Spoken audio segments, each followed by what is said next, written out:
नमस्कार, स्वागत है आपका और आप देख रहे हैं अपना यूट्यूब चैनल रीमेक एडुपाथ। बिहार लोक सेवा आयोग द्वारा अनुशंसित एवं नियुक्त पीपीएससी टीआरई के माध्यम से नियुक्त विद्यालय अध्यापक और सक्षमता परीक्षा उत्तीर्ण विशिष्ट शिक्षकों के महंगाई भत्ते, चिकित्सा भत्ता और शहरी परिवहन भत्ता, मकान किराया भत्ता एवं वार्षिक वेतन वृद्धि को एचआरएमएस पोर्टल पर अद्यतन करने के संबंध में यह वीडियो है।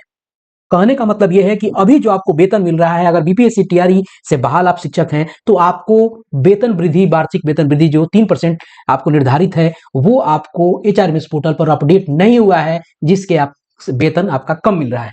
उसी के साथ ही आपका जो एचआरए है वो अपडेट नहीं हुआ है। जिनका 5% है उसको 4% मिल रहा है, जिसका 10% है उसको 8% मिल रहा है और कहीं कहीं अभी 4% है। इसी तरह क्रमशः जो आगे है वो व्यवस्था आपको नहीं बनी है, वो सुधार आपको नहीं हुआ है। डीए जो महंगाई भत्ता है वो तक सुधार नहीं हुआ है, लगभग सभी को 50% से ही मिल रहा है, जबकि क्रमशः यह 53 से 50 से 53 हुआ, 53 से 55 हुआ, 55 से अब 58 की तरफ है। यानी इतना 8% का डिफरेंस अभी भी बन रहा है डीए में। इसका कारण क्या था कि पिछले दिनों लोगों ने मेल करके एचआरएमएस के माध्यम से जब जवाब मांगा था एचआरएमएस से, तो उन्होंने कहा था कि आप राज्यकर्मी श्रेणी के अंतर्गत नहीं आते हैं। अब सरकार ने माना है कि ये शिक्षक जो है राज्यकर्मी हैं। राज्य के कर्मियों को नियुक्त करने का जो प्रावधान है उसी के तहत नियुक्त किए गए हैं। ये बड़ा सवाल जो सबके मन में उत्पन्न हो रहा था, उसका जवाब सरकार ने स्पष्ट कर दिया है कि आप राज्यकर्मी हैं। वेतन की व्यवस्था अलग अलग बनाई भले गई है, लेकिन ये राज्यकर्मी हैं। तो इस वीडियो के माध्यम से हम आपको जानेंगे कि क्या वो बड़ा आदेश हुआ है और किसने आदेश और किसे ये आदेश दिया है एचआरएमएस पोर्टल को अपडेट करने के लिए, और इसकी सूचना किसको किसको दी गई है कि अब अपडेट जब हो जाएगा तो सारे शिक्षकों को अपडेटेड वेतन मिलेंगे और बढ़ जाएगा सारे शिक्षकों का इनहैंड वेतन मिलेगा, बढ़ के सभी को वेतन। इस वीडियो के माध्यम से उन सारी पहलुओं पर हम एक एक करके आप तक वो खबर पहुंचाएंगे। तो चलिए वीडियो को शुरू करते हैं। वीडियो को शुरू करने से पहले आपसे आग्रह करेंगे, पहली बार चैनल पे हैं तो चैनल को सब्सक्राइब कीजिए, कंटेंट पसंद आता है तो लाइक शेयर जरूर करें। अब देखते हैं ये पत्र को। ये पत्र है आज निदेशक प्राथमिक शिक्षा ने आपको लिखा है, विशेष कार्य पदाधिकारी आपको बिहार प्रशासनिक सुधार मिशन सोसाइटी को लिखा है। यह प्राथमिक शिक्षा निदेशालय शिक्षा विभाग बिहार सरकार के द्वारा यह पत्र लिखा गया है और यह पत्र का अगर पत्रांक देखा जाए तो 4081 और आज के डेट में ही यह पत्र आपको निर्गत है और सभी जिला शिक्षा पदाधिकारी, सभी कोषागार यानी आपको ट्रेजरी को भेजा गया है, सभी जिला कार्यक्रम पदाधिकारी को इसकी सूचना भी दी गई है और इन चीजों से अवगत कराया गया है। तो चलिए जानते हैं कि सक्षमता परीक्षा पास विशिष्ट शिक्षक और विद्यालय अध्यापकों के लिए अलग अलग क्या आदेश इस आपको पत्र में दिया गया है। अब चलिए जब इस पत्र के विषय पे अगर हम ध्यान देते हैं, हमने देख लिया कि ये आपको निदेशक के द्वारा लिखा गया है, आपको जो एसपीडी हैं उनको आपको भेजा गया है। अब देखिए यहां आगे विषय को अगर ध्यान रखें, जो विशेष पदाधिकारी को नियुक्त जो किए गए हैं आपको, उनको क्या है, बिहार लोक सेवा आयोग द्वारा अनुशंसित एवं नियुक्त विद्यालय अध्यापकों एवं सक्षमता पास उत्तीर्ण विशिष्ट शिक्षकों, ध्यान रखिएगा दोनों को अलग है। बिहार लोक सेवा आयोग द्वारा जब विद्यालय अध्यापक और सक्षमता पास उत्तीर्ण विशिष्ट शिक्षक का महंगाई भत्ता यानी डीए, चिकित्सा भत्ता यानी मेडिकल, उसके बाद शहरी परिवहन भत्ता आपको सीटीए, मकान किराया भत्ता, लगभग लोगों को सीटीए नहीं मिल रहा है, वार्षिक वेतन वृद्धि जो आपको 3% की दर से होता है, मकान किराया भत्ता जिसको एचआरए हम कहते हैं, उसके बाद आपको जो है वेतन वृद्धि को एचआरएमएस पोर्टल पर अद्यतन करने के समय में इस सोसाइटी के आपको विशेष कार्य पदाधिकारी जो हैं उस ऑफिसर को आपको भेजा गया है। ये क्या है, अब क्या कहा गया है देखिए, एक पत्र का प्रसंग भी है, क्योंकि ये पत्र पहले एचआरएमएस के माध्यम से भेजा जा चुका था और इसमें आगे कहा गया है, इसको हम अक्षरशः आप तक पहुंचाने का प्रयास कर रहे हैं। आप इसे जरूर देखेंगे, देख लेंगे तो सारी चीजें स्पष्ट हो जाएगी। निर्देशानुसार उपर्युक्त विषय प्रासंगिक पत्र के परिप्रेक्ष्य में कहना है कि वर्तमान में बिहार लोक सेवा आयोग द्वारा अनुशंसित और नियुक्त विद्यालय अध्यापकों एवं सक्षमता परीक्षा उत्तीर्ण विशिष्ट शिक्षकों का महंगाई भत्ता, चिकित्सा भत्ता, शहरी विकास भत्ता, परिवहन भत्ता, मकान किराया भत्ता एवं वार्षिक वेतन वृद्धि को एचआरएमएस पोर्टल पर अद्यतन किए जाने के संदर्भ में प्रासंगिक और सुसंगत राज्य सरकार द्वारा निर्गत संकल्प उपलब्ध कराने का अनुरोध किया गया है।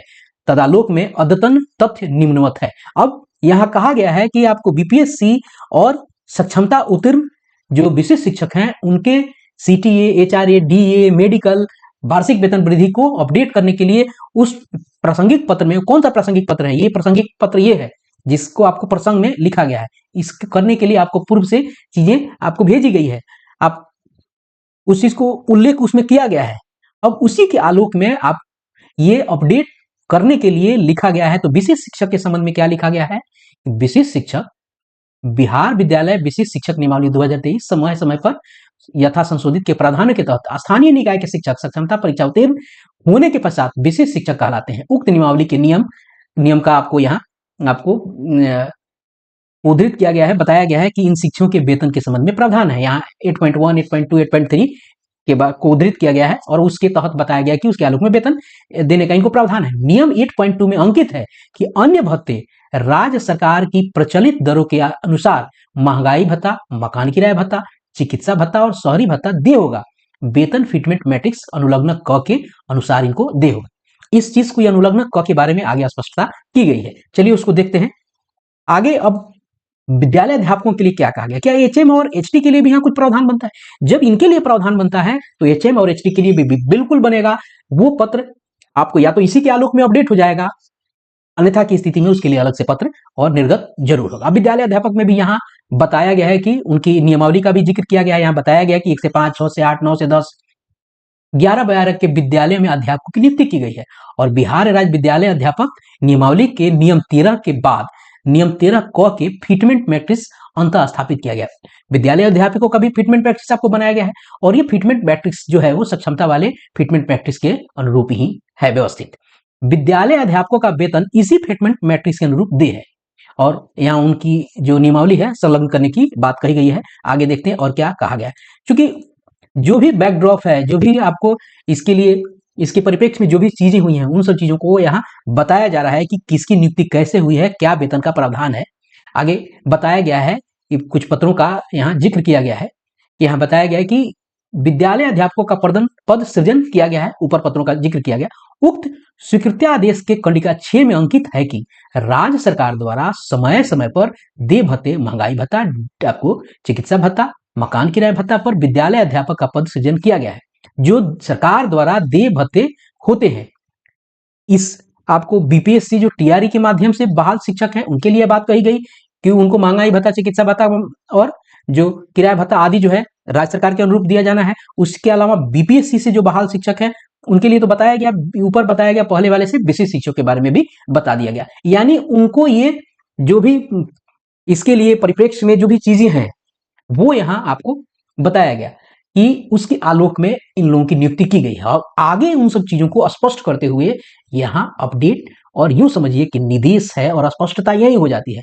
ध्यातव्य हो कि उपर्युक्त दोनों नियमावली भारत के संविधान के अनुच्छेद 309 के परंतु के अधीन अधिसूचित किया गया है। उक्त के तहत सभी विशिष्ट शिक्षक एवं विद्यालय अध्यापक की नियुक्ति की गई है। ये अनुच्छेद 309 यानी राज्यकर्मी, राज्य सेवक की नियुक्ति के हेतु प्रावधान होता है। तो यहाँ स्पष्ट सरकार द्वारा किया जा रहा है कि सभी विशिष्ट शिक्षक और जो विद्यालय अध्यापक की नियुक्ति जो है उसी परंतु के आधार पर की गई है।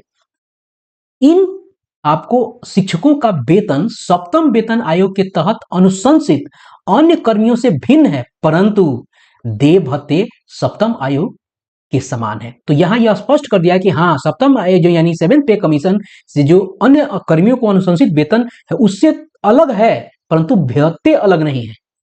तो आप उस जो अन्य कर्मियों को जो मिलते हैं वेतन, उससे आपको अलग एक वेतन स्ट्रक्चर को करके और उस वेतन स्ट्रक्चर के अनुसार जो भत्ते सभी कर्मियों को मिल रहे हैं उसी के अनुसार इनको भी भत्ते देने की बात यहाँ कही गई है। तो यहाँ स्पष्ट किया गया है, ऐसा नहीं कहा गया है कि ये कर्मी नहीं है, नहीं बताया गया है कि ये कर्मी है, लेकिन जो वेतन का स्ट्रक्चर है उनसे थोड़ा भिन्न है, परंतु जो सारे भत्ते हैं सारे के सारे समान है।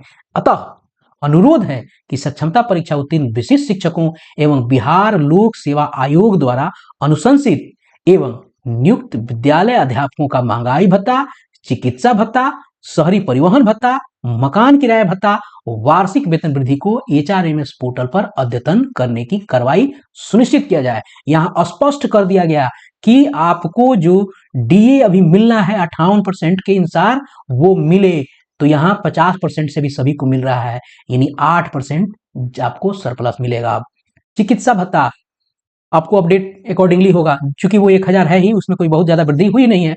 उसके बाद सॉरी सीटीए आपको जो है वो आपको ये मिलने की व्यवस्था अभी तक बनी नहीं है, तो सीटीए सभी को मिलेगा। अब सीटीए एचआरए ये अपडेट हो जाएगा अकॉर्डिंगली। वार्षिक वेतन वृद्धि 3% वार्षिक वेतन वृद्धि नहीं मिल पाया है, खासकर बीपीएससी से बाहर टीचर्स को, क्योंकि विशेष शिक्षक तो अभी आए हैं, उनका वेतन संरक्षण मिल के व्यवस्था बनाई गई है, लेकिन जो विशेष शिक्षक हैं उनको महंगाई भत्ता सीटीए नहीं मिल रहा है। एचआरए में अपडेट नहीं हुआ है, वार्षिक वेतन वृद्धि तो उनको अभी पहली बार लगनी थी, वो अभी लग के नहीं मिली है। तो सबको लाभ होगा और जल्द ही सारे शिक्षकों के वेतन में बढ़ोतरी होगी और सरकार के द्वारा आपके खाते में अधिक पैसा भेजा जाएगा। इस वीडियो के माध्यम से हमने उन सारी चीजों को और तथ्यों को स्पष्ट करने का प्रयास किया और आपको अपडेट देने का प्रयास किया। तो इस वीडियो में इतना ही, मिलते हैं जल्दी ही नए कंटेंट और नई इंफॉर्मेशन के साथ। अपना ख्याल रखें। जय हिंद।